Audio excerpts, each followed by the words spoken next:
உலக வாழ்வும் மறுமையும் அழிவுதான். சோதிக்கப்பட்டால் உள்ளத்திடம் கேளுங்கள், நன்மையில் இருக்கிறாயா, பாவத்தில் இருக்கிறாயா? நன்மையில் இருந்தால் இது உனக்கு அருளின் சோதனை, முன்னேறு, வெளிச்சம் உனக்கு முன்னால் இருக்கிறது, நடந்து சென்று கொண்டே இரு, இந்த இருள் நீங்கிவிடும். இருளுக்கு பிறகு பகல், துன்பத்திற்கு பிறகு இன்பம், நோய்க்கு பிறகு சுகம். இப்படி உலகம் மாறி மாறி உனக்கு கொடுக்கும். ஓடிவிடு நன்மையை தேடி. வெளிச்சம் உன் வாழ்க்கையில் விரைவில் வரும், மிகப்பெரிய வெளிச்சமாக.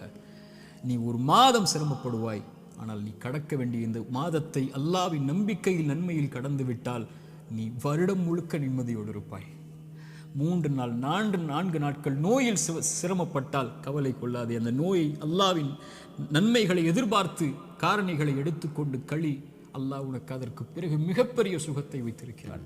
ஆனால் பாவத்தில் இவை அனைத்தையும் நீங்கள் சந்தித்தால், பாவம் உங்களிடத்திலே இருந்தால், யா அஹி யா உஹ்தி, என் தோழரே, என் சகோதரியே, அல்லாஹ்விற்காக அதை விடுங்கள். அல்லாஹ் உங்களை அரவணைக்க காத்து கொண்டிருக்கிறான். அவனை நோக்கி வந்து விடுங்கள். உங்கள் வாழ்வின் கவலைகள், பிரச்சனைகள், துன்பங்கள் இவை அனைத்தையும் இறைவன் நீக்கி விடுவான். அல்லாஹ் அப்படிப்பட்ட வாழ்வை எமக்கு தரட்டும். அல்லாஹ் இந்த அறிவுரை எனக்கும் உங்களுக்கும் அறிவுரையாக்கட்டும். இதன் மூலம்